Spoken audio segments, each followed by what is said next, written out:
Anxiety is the result of being here, but wanting to be there. What that means is that reality does not meet expectations. And what that means is that you have false expectations of the world, or whatever your situation is at the very least, or the other person, or the sun's out, or you're just making stuff up, okay? So you're either remembering things or you're imagining things. So you're either thinking of the past, and that's your version of the past, not necessarily what actually happened, and you're imagining the future. You're trying to think of all these scenarios that don't exist. How many times have you actually predicted the way that things actually go? Probably not very often. I know I haven't. I get caught up in that shit all the time, and I never do it right. What I've learned is that staying here and now relieves you of all of your anxiety. All of it. Literally. And hey, good morning. And that's what I do, honestly. That's what I do focus on. Because when your reality does not meet your expectations, that's when it gets painful.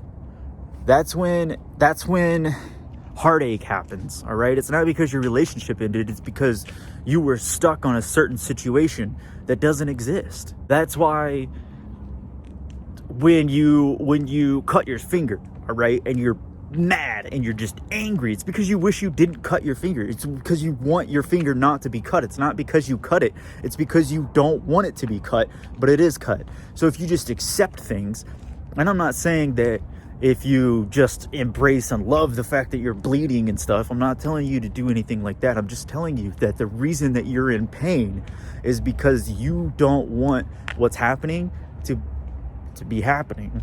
It has nothing to do with what is happening. It's have everything to do with your expectations or your desires or your whatever it is. You're trying to make shit up in your head, and that's what's causing your pain. It's you making stuff up in your head. It's your own fault.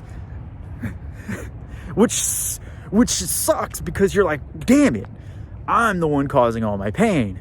But it also is really, really cool because you have control over what you think. You have control over how you feel.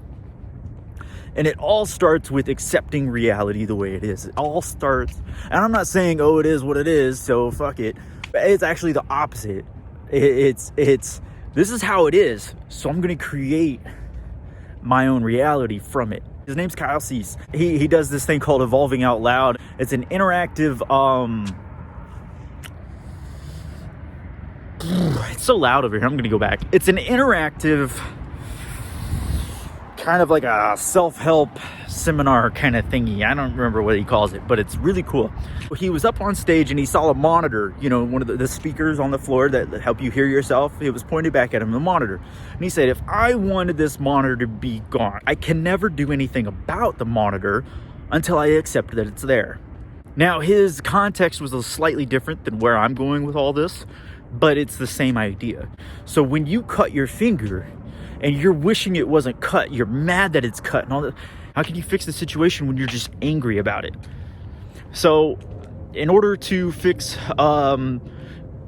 your heartache from a broken relationship, you being upset that it's broken is not going to help you fix your situation, right? You have to accept the fact that it's broken, okay?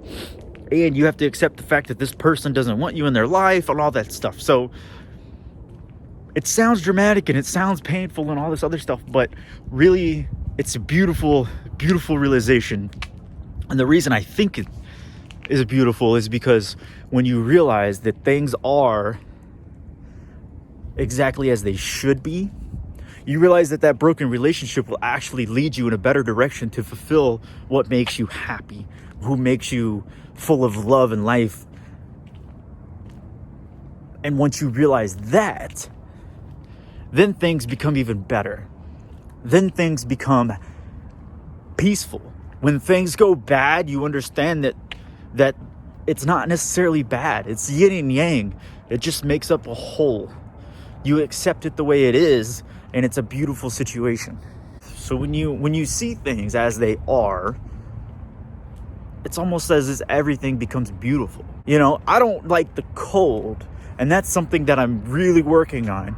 But I understand, like, that's the only reason I'm outside talking to you right now, is because I accept the cold the way it is. Like, I know that my frustrations with the cold would only stem from me wanting it not to be cold. So then once I accept that it's cold, it's bearable. At worst, it's bearable. At best, I start to appreciate the cold. I start to kind of enjoy it a bit, you know? And like, I don't know if you can tell, but my hands are red. My face is red. It's cold. It's probably 20s out right now, mid-20s.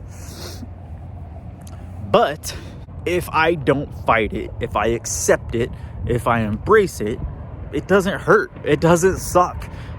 It is what it is. And it's a beautiful thing. And I'm not saying that I shouldn't go back in the car and warm up just because I want to embrace that it's cold. No, that's ridiculous. I'm going back to the car and warming up because it's cold. But I'm saying, if I was to just be unhappy and miserable when it's cold, I'd be 6 months out of my life, I would be unhappy. And that's just hard to deal with. I've done it before. I've done it a few times before, and it sucks. It's hard. And nothing ever changes because year after year, it's going to be cold. So, but another thing, though, if it was really that big of a deal, if something is really that painful for you, remove yourself from that situation. Because you have the ability. If you hated the cold, like if you couldn't figure out how to accept it, then you should move somewhere where it doesn't get cold. So I hope that helps. That's all I got. I'm getting back in the car because it's warmer in here.